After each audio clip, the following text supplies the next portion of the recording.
Hello viewers, welcome to my channel exclusive info. Dear viewers, আপনাদের জন্য দারুণ একটা গুড নিউজ। ফাইনালি কিন্তু আপনাদের জন্য পুলিশ কনস্টেবল পদের জন্য যে নোটিফিকেশান সেটা কিন্তু জারি হয়ে গেছে এবং এটার যে অনলাইন অ্যাপ্লিকেশান সেটা কিন্তু চালু হয়ে গেছে। তো অবশ্যই ভিডিওটা শেষ পর্যন্ত দেখবেন। এটাতে যে এডুকেশন কোয়ালিফিকেশানটা সেটা কিন্তু অবশ্যই আপনাদের ভালো করে দেখতে হবে, কারণ এটার মধ্যে কিন্তু আপনাদের যে এডুকেশন কোয়ালিফিকেশানের সঙ্গে আলাদা কিন্তু একটা আপনাদের যে লাইসেন্স সেটা কিন্তু অবশ্যই সেটা প্রয়োজন। তো অবশ্যই ডিটেলসে ভালো করে দেখবেন যাতে সমস্ত কিছু আপনারা বুঝতে পারেন। তো পুলিশ কনস্টেবল যে নিয়োগ করা হবে এটার মধ্যে কিন্তু টোটাল ৭,৫৬৫টা পোস্ট রয়েছে।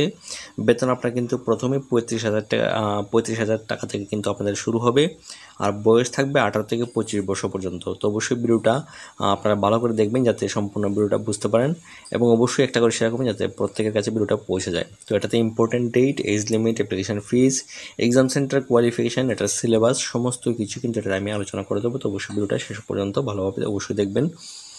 আর এটা যে ইম্পর্টেন্ট ডেটটা সেটা যদি প্রথমে দেখি, তো প্রথমত হলো এটা যে কবে থেকে শুরু হয়েছে ফর্ম ফিল আপ, সেটা হলো ২২ তারিখ থেকে ফর্ম ফিল আপ এটা স্টার্টিং। আর এটার যে লাস্ট ডেট থাকবে সেটা হলো ২১ অক্টোবর পর্যন্ত কিন্তু লাস্ট ডেট এটাতে থাকবে। এটাতে যে পেমেন্ট করার যে লাস্ট ডেট সেটা হলো ২২ অক্টোবরের মধ্যে কিন্তু আপনাদের পেমেন্টটা অবশ্যই করতে হবে। তো অবশ্যই ফর্ম ফিল আপ ২২ তারিখ থেকে শুরু এবং ২১ অক্টোবর পর্যন্ত কিন্তু আপনারা ফর্ম ফিল আপটা করতে পারবেন।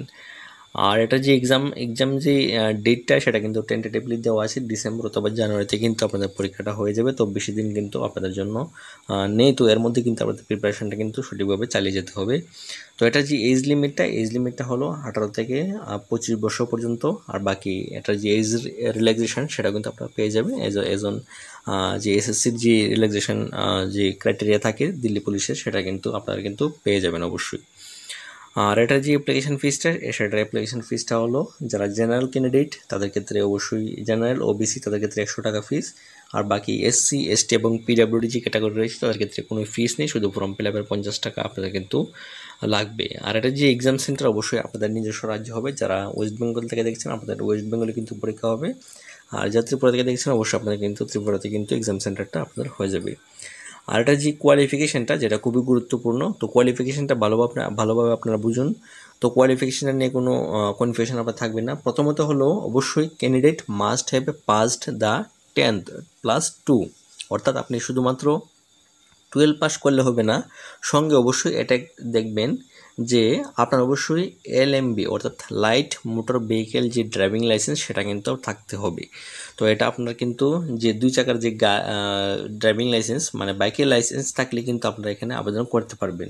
তো অবশ্যই 10+2 হতে হবে এবং সঙ্গে অবশ্যই এলএমবি আপনার ড্রাইভিং লাইসেন্স কিন্তু আপনাদের থাকতে হবে।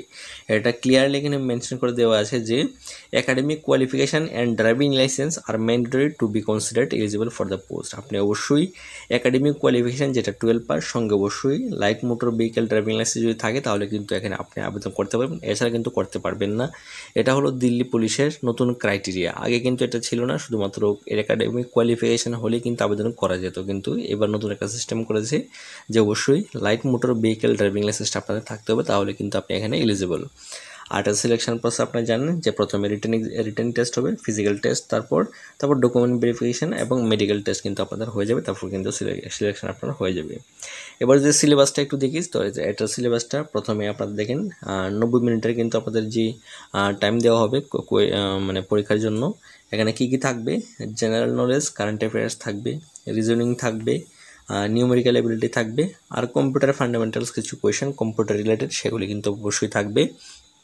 এখানে ৫০, ২৫, ১৫, ১০ এরকম করে মার্ক কিন্তু আপনাদের দেওয়া থাকবে। তো অবশ্যই এটা আপনারা ভালো করে দেখবেন, আশা করছি আপনার প্রিপারেশনটা করবেন। তো আশা করছি আপনারা বুঝতে পেরেছেন। যদি আপনাদের কোনো কোয়েশ্চেন থাকে তাহলে অবশ্যই কমেন্ট করবেন, প্রত্যেকের কিন্তু আমি কমেন্টে রিপ্লাই দিয়ে দেবো। তো দেখা হচ্ছে পরের ভিডিওতে, এখনো পর্যন্তই। Thanks for watching.